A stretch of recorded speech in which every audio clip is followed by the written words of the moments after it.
क्या 2026 में दुनिया खत्म हो जाएगी? साल 2026 का जनवरी महीना था। पूरी दुनिया किसी अनजानी आशंका से घबराई हुई थी।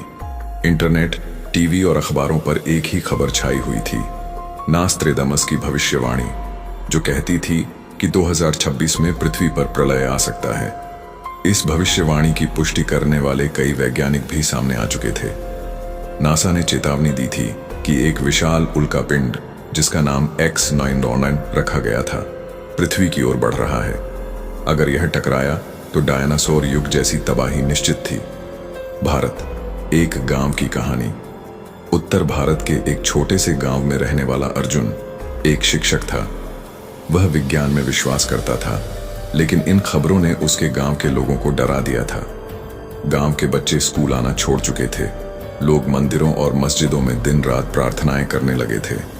अर्जुन हर दिन समझाता, जब तक वैज्ञानिक पुष्टि नहीं करते, डरने की जरूरत नहीं है। लेकिन अफवाहें आग की तरह फैल चुकी थीं। अर्जुन की 12 साल की बेटी माया उससे एक दिन बोली, पापा, अगर 2026 में सब कुछ खत्म हो जाएगा तो पढ़ाई क्यों करें? क्यों ना हम बस खुश रहें? इस सवाल ने अर्जुन को झकझोर दिया। उसने अगले दिन स्कूल में एक भाषण दिया। अगर कल सब कुछ खत्म हो भी जाए तो आज का दिन जी, डर में नहीं बल्कि उम्मीद में जी। अगर हम सभी प्यार, सहयोग और ज्ञान के साथ जी, तो चाहे अंत हो या नई शुरुआत, हम तैयार रहेंगे। दूसरी ओर वैज्ञानिकों की खोज। दुनिया भर के वैज्ञानिक उल्कापिंड X909 को रोकने की योजना पर काम कर रहे थे। अमेरिका, रूस, भारत, चीन, सब ने मिलकर एक मिसाइल सिस्टम विकसित किया, जिसका नाम रखा गया प्रोजेक्ट सुरक्षा। मार्च 2026 में वह दिन आया जब X909 पृथ्वी के करीब पहुंचा।